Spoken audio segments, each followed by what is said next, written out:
Welcome to my channel fire food.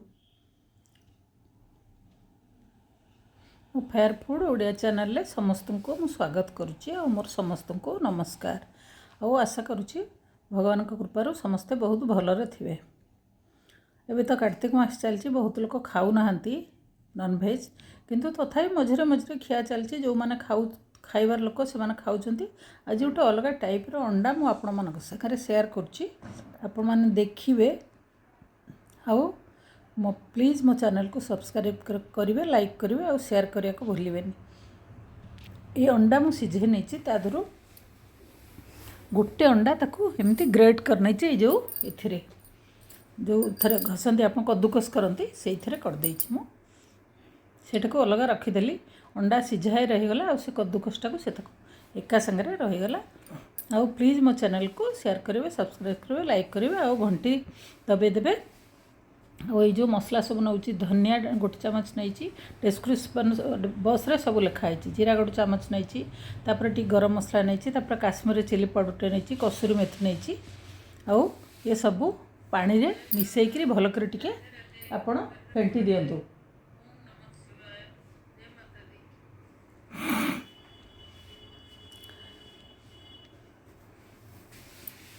और description box रे सब देखाई। आपड़ जो रेसिपी करेंगे ताहले ताको टिके देखीदेवे और देखीदेकरी आपण मैंने तैयारी करेंगे, किसी असुविधा ना।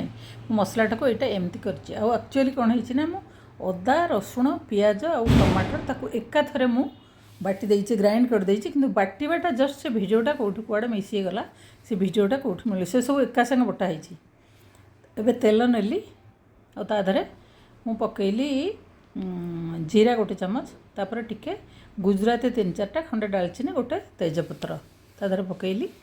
एबे ये जो मसला पियाज रसुण अदा और टमाटर आपण मैंने सब अलग अलग करेंगे, कि एमती थर कर देखूँ बहुत बढ़िया टेस्ट आसो, किसी असुविधा ना। अलग अलग टाइप्र मुझे एक्सपेरिमेंट करे और भल भी बहुत बढ़िया भी टेस्ट भी बहुत बढ़िया भी होता।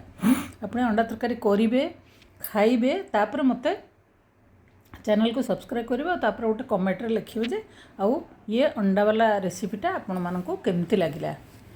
आउ सब्सक्राइब जिते करेंगे जो मैंने नुआ घंटी दबाई देवे, ताकि जिते मोर नुआ नुआ रेसिपीर नोटिफिकेशन आपण मन पाखे पहुँची जाए। मसलाटा को भाजतु, किसी समय घोड़े देले मसलाटा भाजीगला, पुणी आउ टे किसी समय घोड़े देले कम हिट्रे पूरा एकदम सिम्रे, तो पूरा ऑयल सेपरेट होगला। देखु पूरा मसलाटा आमर भल कर भाजी होगला।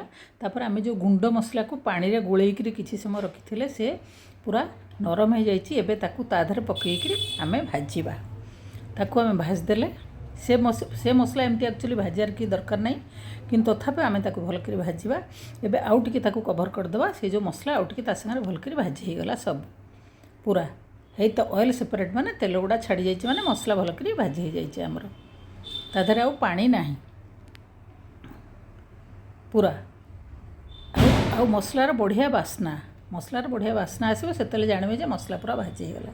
से जो गोटे अंडा आमे ताकू कद्दूकस करके रखी जाइए, एबे ताकू ताधरे से मसला संगे पकईकरी आग ताकू भाजी देवा। बहुत बढ़िया टेस्टी होता। आपण मैंने रुटी परोटा संगे खाइबे, भात संगे खाइबे, आउ तापर देखिए मो चैनल को सब्सक्राइब करेंगे। आउ ये जो अंडा को भाजिया दरकार नहीं, मुझे खाली ताकू एमती टिके काटी देइछि, देखा जाउछ ताधरे एमती टिके टिके करी मझुर मझुर कर टिके खाली काटी देइछि, जोटा कि मो रेसिपी रे देखैनी। आपण मैंने काटिदेवे, न काटले भी चलिबो, किंतु काटले ता भितर को सब तेल मसला फसला हे देखो कटा है, तेल मसला फसला सब चल जिवो। तापर पानी आपणकर जेतिकी हिसाब रे दरकार झोल एटा हबो, बहुत पतला झोल न कि झोल हबो। बस एटा उठके मरी जिवो, फुटिले अंडा को ताधर पकईदेवे। बस किसी समय फुटीगला परे ताधर टिके धनिया पत्र पकईदेवे। बस हो गला आम तरकारी रेडी। आपड़ जमी भात सागर खातु, रुटी सागर खातु, तरकारी सागर खातु। आउ मो चैनल को सब्सक्राइब करने को भूलें। Thank you for watching. जय जगन्नाथ। बाय।